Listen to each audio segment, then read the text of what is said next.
lo que queremos hablar es por qué la Comisión Nacional de Derechos Humanos cerró arbitrariamente la queja que pusieron tanto a la Ana Lorena Delgadillo, Marcela Turati y otras personas afectadas por espionaje, y la Fiscalía General de la República simplemente no avanza, hay abuso de poder y la CNDH cierra este proceso. Está con nosotros Ana Lorena, a quien saludo con gusto. Ana Lorena, buenas tardes. Hola Julio, buenas tardes. Muchísimas gracias como siempre por el espacio.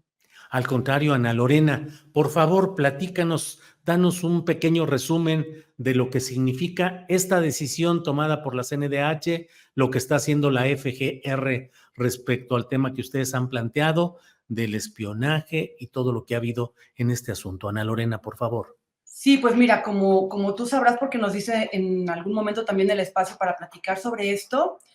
nosotros desde la Fundación para la Justicia representamos a familias de migrantes en el caso de la masacre de San Fernando, Tamaulipas 2, que es la que ha ocurrido, el hallazgo de fosas clandestinas de San Fernando, Tamaulipas, en el año 2011, que fue unos meses después de el hallazgo de los 72 migrantes también en San Fernando, Tamaulipas.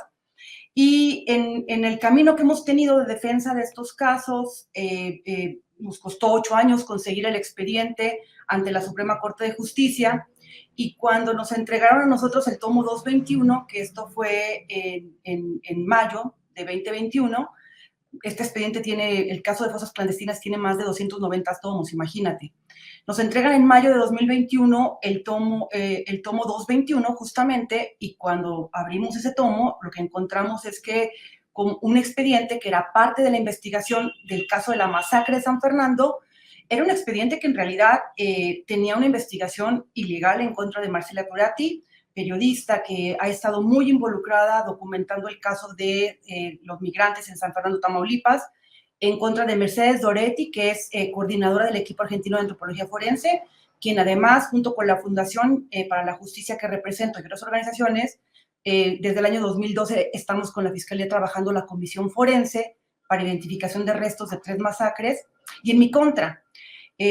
Nosotros ante estos hechos, pues lo que vimos es que habían usado toda la maquinaria de derecho penal en nuestra contra, porque de manera ilegal utilizaron la ley de delincuencia organizada diciendo que habíamos cometido secuestro y que éramos parte de una red de delincuencia organizada, y con ese pretexto accedieron a toda nuestra información telefónica, aproximadamente de año y medio, a información personal, a datos de geolocalización, todo esto obviamente pues sin una orden judicial, pero además haciéndolo en una investigación donde lo que tendrían que haber investigado es quién masacró y desapareció. Primero desapareció, después masacró a estos migrantes. Por estos hechos pusimos nosotros una denuncia en asuntos internos, justamente esto en el año 2021, a finales de 2021, y ante la Comisión Nacional de los Derechos Humanos en mayo de 2022 una queja porque se violaron diversos derechos humanos en nuestra contra. He de decir que el procedimiento de la CNDH ha estado plagado de irregularidades desde un inicio, Julio. Apenas presentamos la queja, nos cerraron el expediente diciendo que no veían que hubieran violaciones, pues tuvimos que promover el amparo. Desafortunadamente nuestros tribunales han sentado un precedente que nos parece muy delicado, y que es que como la CNDH es autónoma, pues no pueden revisar ninguna de sus decisiones. Entonces ahí, gracias a una reunión que pudimos tener con funcionarios de la CNDH, se reabre el expediente. Pero, por ejemplo, cuando comparecieron los servidores públicos de CEIDO, que están siendo investigados en este caso, que es el área de delincuencia organizada, ahora FEMDO, de la Fiscalía General de la República, ellos comparecen, aceptan los hechos. Después el visitador lo que nos dice es que pues él no ve que haya ninguna irregularidad y que más bien había motivos para que nos hubieran investigado. Nosotros les llevamos una serie de elementos. El mismo tomo 221 es la mejor evidencia que pueden tener para todas las irregularidades cometidas, y terminaron cerrando el expediente, y la resolución final es una resolución muy lamentable, porque de alguna manera, Julio, la CNDH lo que hace es justificar que la Fiscalía General de la República, a través del área de delincuencia organizada, haya utilizado toda la maquinaria penal y todo lo que se le dice el derecho penal del enemigo, que es el uso de la ley de delincuencia organizada, en contra de mí, que soy defensora, que represento a víctimas de migrantes, que soy directora de una organización, en contra de Mercedes Doretti, que es una perita independiente, y en contra de Marcela Turati, que es una periodista pues muy reconocida en su trabajo, ¿no? Realmente es muy lamentable porque el mensaje que está dejando la CNDH detrás, Julio, es que se puede utilizar ilegalmente la maquinaria del derecho penal en contra de defensores, en contra de periodistas, en contra de peritos independientes, y no les va a pasar nada, porque no, esa fue la resolución que dejó la CNDH, que ella veía que había ahí un motivo para habernos investigado, además que no tendría que haberse pronunciado sobre esto, se tendría que haber pronunciado sobre si había o no violaciones a derechos humanos. Ana Lorena, y ante ello, ¿hay alguna instancia, la Comisión Interamericana de Derechos Humanos, la Corte Interamericana, o no hay nada que hacer ante una resolución de un organismo autónomo como es la CNDH? Mira, nosotros promovimos amparo, igual aunque ya nos haya dicho la misma Corte y los tribunales que no procede el amparo en contra de las decisiones de la CNDH, lo cierto, Julio, es que los órganos las decisiones de los órganos autónomos son revisables, prácticamente todas. Si te pones a ver, todos los órganos autónomos tienen una instancia de revisión. Esto que está sucediendo con la CNDH es algo anormal, porque es una violación directa a nuestro derecho de tener un recurso efectivo frente a una decisión que nos vulnera nuestros derechos humanos. Entonces, promovimos el amparo, ya el juzgado de distrito nos rechazó el amparo, estamos en el colegiado.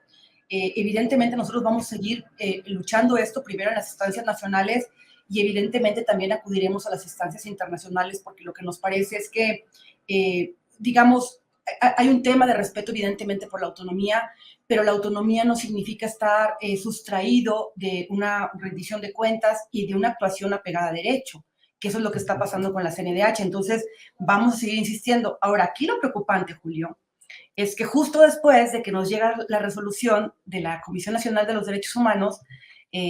fuimos a ver nuestro expediente ante asuntos internos de la Fiscalía, de la Fiscalía General de la República, y lo que nos dicen es que también van a cerrar el expediente porque no ven ninguna responsabilidad. Entonces, pareciera que ellos toman también la resolución de la CNDH como un permiso para seguir construyendo la impunidad.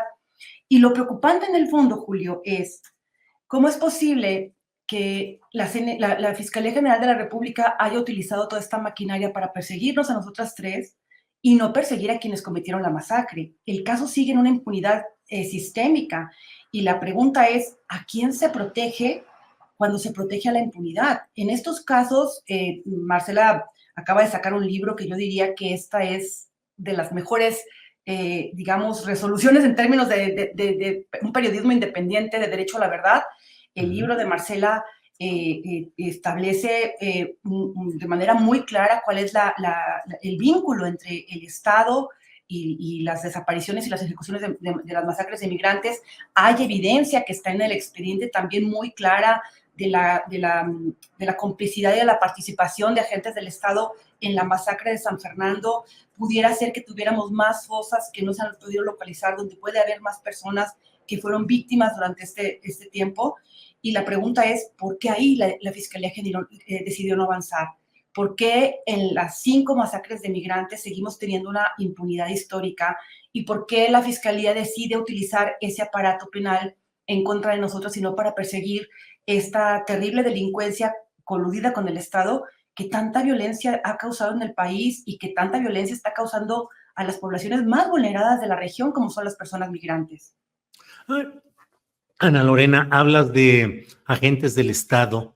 ¿A quién te refieres? ¿A militares, policías federales, policías estatales, policías municipales, todos o particularmente alguno o algunos? Mira, yo creo que de alguna manera hay una participación de prácticamente todas las fuerzas. Y nosotros, por ejemplo,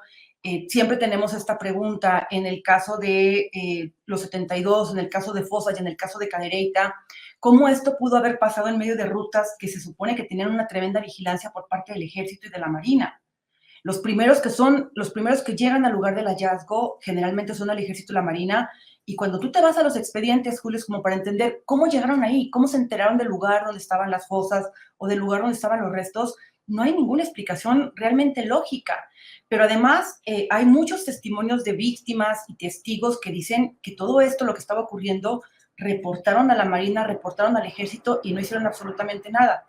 Hay testimonios muy claros en el caso de fosas clandestinas de San Fernando, que es este caso donde hemos sido perseguidas, donde se encontraron 196 restos en 48 fosas clandestinas, hay evidencia muy clara de que la policía municipal, pero coludida con el Instituto Nacional de Migración y con otras policías, bajaban de los buses a los migrantes en plena luz del día, llegando a las centrales en el norte, en Reynosa y en Matamoros, los subían a patrullas y estas personas eran entregadas al crimen organizado. Hay evidencia muy clara de que la policía municipal estaba coludida con el crimen organizado, que era quien le vigilaba las carreteras, quien le avisaba y quien participaba en estos actos. Hay evidencia también de la Policía Federal de ese entonces. Entonces, esa es la pregunta. ¿Por qué las fiscalías han decidido, Julio, no investigar al Estado cuando el Estado es parte de estas graves violaciones a derechos humanos que pueden constituir crímenes de lesa humanidad? ¿Por qué las fiscalías han renunciado su deber a protegernos y el deber a proteger, digamos, a las personas más vulneradas en la región? Y la pregunta también sería, ¿a qué se está dedicando, Julio, la Fiscalía General de la República si no es a investigar y a sancionar los hechos que más daño le han hecho a la sociedad? Ana Lorena,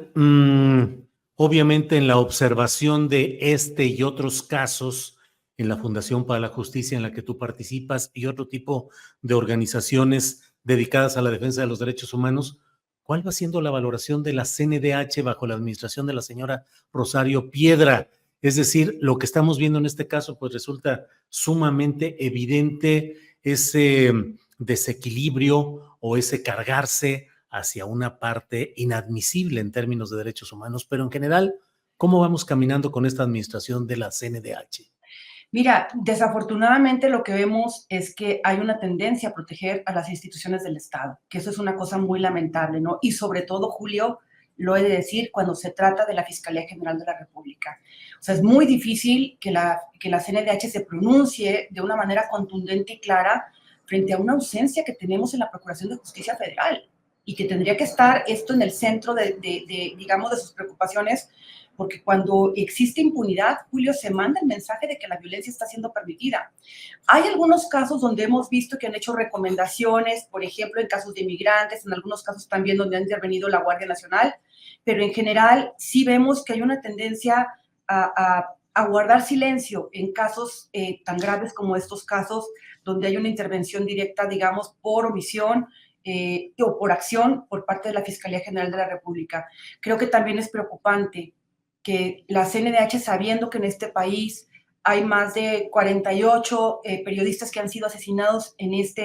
administración, cuando la CNDH sabe que hay más de 56,000 restos sin identificar y cuando la CNDH sabe que hay más de 110,000 personas desaparecidas, haya decidido darle espalda a quienes somos nosotras, que en el fondo, Julio, representamos la defensa de las familias de migrantes, la defensa de las personas desaparecidas. Mercedes Doretti representa a los peritos independientes en un país de 56,000 restos sin identificar, y Marcela Turati representa el periodismo independiente. Entonces, al tener este tipo de actuaciones, está permitiendo al Estado que actúe de una manera, pero también está dando la cara a quienes hemos decidido tener una defensa clara por los derechos humanos de las personas más vulneradas en la región. Ana Lorena Delgadillo Pérez, a reserva de lo que desees agregar, yo te agradezco que hayas estado con nosotros y que abordemos este tema de necesaria observación y análisis. Ana Lorena. Muchísimas gracias, Julio, y decir que siempre en el centro va a estar la defensa de las personas migrantes, que son las personas más vulneradas, y que definitivamente hay que exigir responsabilidad a los servidores públicos que no han investigado estos casos porque siguen en impunidad. Muchísimas gracias, Julio. A ti, Ana Lorena, gracias y hasta pronto. Gracias.